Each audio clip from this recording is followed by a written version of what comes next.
কন্ডমের কথা বলছি। ও ভাইয়া, বলছি মামুনি, এরকম ভাবে এভাবে কথাবার্তা না বলে তোমার ডাইরেক্ট তোমার বাবাকে কেন বলতে পারছো না যে বাবা, আমার যৌবনের রস এখন টুপায় টুপায় পড়ছে, আমাকে বিয়েটা দিয়ে দাও।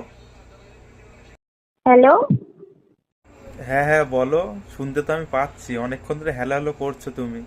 হ্যালো হ্যালো এদিকে আমার করতে করতে আমি একপাশে হেলে গেলাম, তাও তুমি কিছু বললে না, কি বলছো তাড়াতাড়ি বলো।